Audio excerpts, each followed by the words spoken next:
Hi, this is Lucia with The Art of Love. I'm a dating and relationship expert specializing in helping you get your ex back. And welcome back, No Contact Army. Have you been a good little soldier or a bad little soldier? If you've been a bad little soldier, well, fear not, because I have some no contact success stories today that will hopefully help you get back into no contact and stay there. And if you too would like to join the No Contact Army, all you have to do is hit the subscribe button and you're in. And to read the No Contact Army manual, go to nocontactsecrets.com, where you can read 2 free chapters before buying the book. So, as I mentioned, I have more no contact success stories, and I define no contact success as someone hearing from their ex while they're in no contact, someone getting back with their ex, or someone even deciding that, you know what, I really don't want my ex back, and just moving on, whether they hear from their ex or not. And I guess I'll take this opportunity to say something about no contact. I personally believe that it will be more or less obsolete in 20 years. Now, hopefully none of us will be dating in 20 years, but I think that so many people are going to know about it, more and more people are finding out about it every day, that eventually it's going to lose its effectiveness. And it's going to require something bigger, something more, something beyond no contact to get an ex back. Because I look at no contact as analog, and we need to move into the digital. And I already know what that next thing is. I'm not prepared to discuss it right now. I have been teaching some of my private clients about it, 2 of them, and one of them already got their ex back, and the other one we'll see. So when I'm prepared to talk about it, to discuss it, to go further into that, I will, but for now it's only for my private clients. So let me get into this series of stories about no contact success. The first one says, last time we saw each other was September. Then in November he sent me a super like on Tinder. Then 2 weeks ago he followed me on Instagram and we talked for 2 days about some things, but not about us. I don't know what he wants. Okay, well, my question is, when he contacted you on Instagram, did he say something significant? Because if he didn't, then you know you shouldn't be responding, and maybe that's why you're talking about things, but not about the 2 of you. But obviously there's interest there if he's super liking you and then refollowing you on Instagram. Okay, the next one. It's been a month with 4 times my ex trying to contact me. Now she wants to be with me and I'm in control, but remembering the fact that once a cheater, always a cheater. She's acting like nothing happened. Well, that's not good, because if someone cheats, then they need to pay a price. They can't just act like, oh, nothing happened, let's just sweep it under the rug. The rebound she tried to get into ruined her mind. I'm not sure what that means. She's sorry and all that, but as we all know, it won't be like before. Strict no contact always works, and enjoy your life to avoid the breakup pain. Now it feels like I can leave her. Just yesterday, she texted me and said, can I please have you back? I was like, well, let's talk face to face. I don't talk over the phone about things like this. I still love her, but my self-respect is worth more than love. So let's see what happens with that guy, if he does take her back or not. Okay, the next one. She broke up with me in September, says she didn't want to lose me, cut off all contact harshly after minimal contact in October, the next month. A few days ago, so this is like 4 months later that he wrote this, she reached out to be on friendly terms. I suspect dismissive, avoidant attachment on her end. I don't know why. I would need more information. But it looks like right now she's just trying to put you in the friend zone. And the answer to that, of course, would be no. Okay. This one, the next one. It's Valentine's Day today, and something happened that I'd like to share with you. The background story is that I'm a 57-year-old male who is dating a 49-year-old female for about a year. She ended the relationship in early 2020. The second serious breakup in the relationship, amongst various fake breakups. Uh-oh. She yielded the breakup like a weapon. Woo! to try and control me, I would assume. Yes, absolutely. That's what fake breakups are. They're all about trying to control you and manipulate you and scare you like, ooh, I'm breaking up with you. Go ahead. Be my guest. The door's right there. Go ahead. She would break up by phone, usually saying, call me if you want to be friends, and then abruptly hang up. Well, she sounds very immature for a 49-year-old. This time I went no contact. Good. That passed through a 1-year anniversary.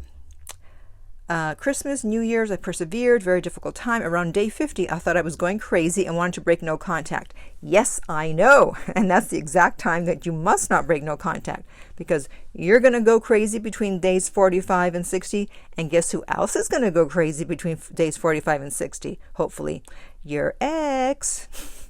So that's why, as I said in the video last week, under no circumstance can you ever break no contact between days 45 and 60, between weeks 6 and 8. Okay, I wanted to send a Valentine's Day card and letter, but didn't, thank God. What happened today? On Valentine's Day, day 71 of no contact, she texted me and wished me a happy Valentine's Day. I responded several hours later with happy Valentine's Day to you too. I want to thank you for your videos on YouTube. They gave me insightful info and strength to stay in no contact, thank God. The weird thing is that I have had mixed feelings about the contact from my ex today. I was pretty sure I wanted her back, absolutely, but now I'm not so sure. I guess I'll wait for the next text. Absolutely, hell yeah. And you know what? I could have told you she was going to contact you again, because people that do fake breakups, they're always bluffing. So you just got to call their bluff. And then they always come around most of the time.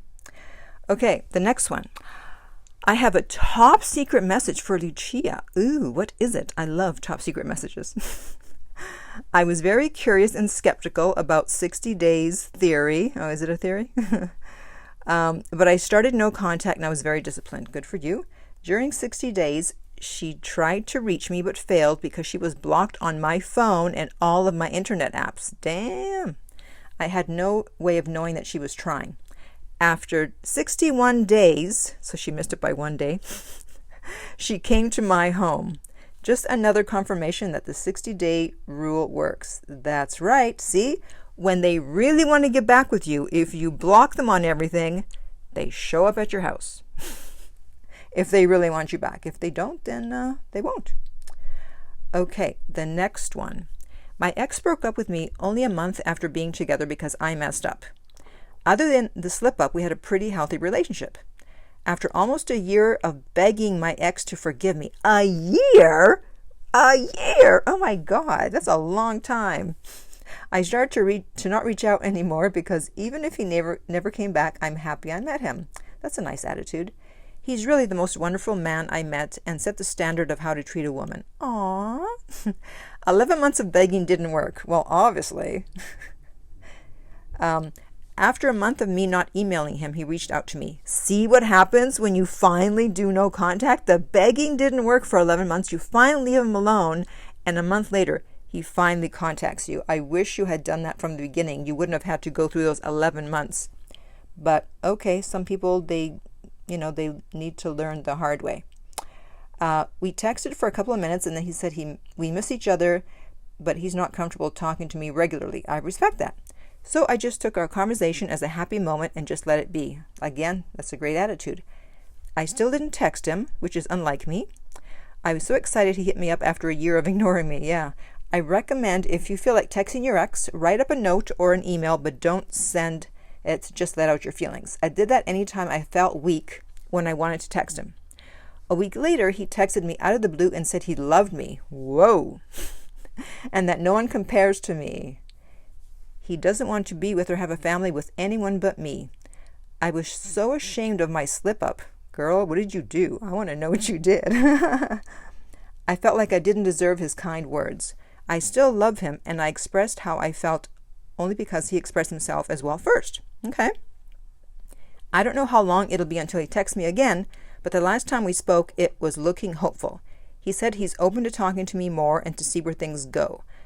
I say I went no contact for about a month and a half, and it worked.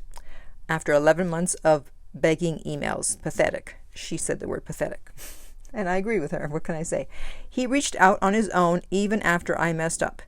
If he does decide to give me another chance, I will do right by him this time. Even if we don't get back together, I'm happy I met him and experienced his love. No contact does work once you let go.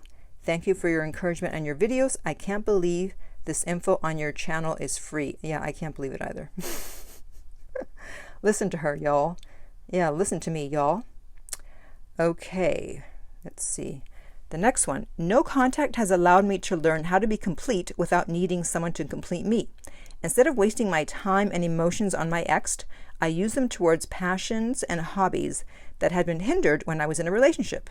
I've also learned things that have significantly increased my earning potential in the attempt to distract my thoughts from my ex. It's amazing to me that there are so many relationship opportunities around me while I'm not desperate for any of them, but now I love and value myself more than before. I love this story. Fantastic. I mean, look, you took lemons and you made lemonade. Instead of letting it bring you down, you kicked it into high gear. You know, when the going gets tough, the tough get going. And I think it's a he, did amazing things with the time. So congratulations. I'm really happy for you. This was what I meant when I talked about the fact that, to me, being broken up with or being rejected or ghosted actually gives me superpowers. It activates my superpowers. I did like this guy did, you know, instead of being upset and staying in bed and crying or whatever people do. I go, oh, really? You're rejecting me? Oh, okay. All right. We'll see about that. And I step it up and I level up even more so that I level up out of their league and I wouldn't even consider going out with them again. It's like, no, I don't want to go out with you. I mean, look at me now and look at you. And I'm not just talking about physically. I'm just talking in all ways. I work on myself in all ways. I take that fuel, that energy that the breakup gives me, and I do something constructive with it. So I hope that a lot of you will also be able to do something constructive with your breakup. And I have one more story, and that is, I did no contact. At the beginning, it was really hard. I really missed him, but I knew he wasn't right for me, so I just moved on. He tried to contact me multiple times every few months, and also came back and looked at my IG every few months. No contact really works. I don't want him back, but I definitely heard from him a lot, even after a few months of no contact, and now I tell my friends to do that if they want their ex to come back, or at least if they want to hear from their ex. All right, so hopefully those were inspirational, and you will stay in no contact until you hear something significant from your ex. And in the meantime, if you're going through a breakup and you would like private coaching with me, you can contact me at theartoflove.net. The direct link is below, and we will send you the rates. If this video has been helpful, remember to like, subscribe, and share. If you're listening on iTunes, I would appreciate if you would rate and review the podcast. And finally, remember that love inspires, empowers, uplifts, and enlightens.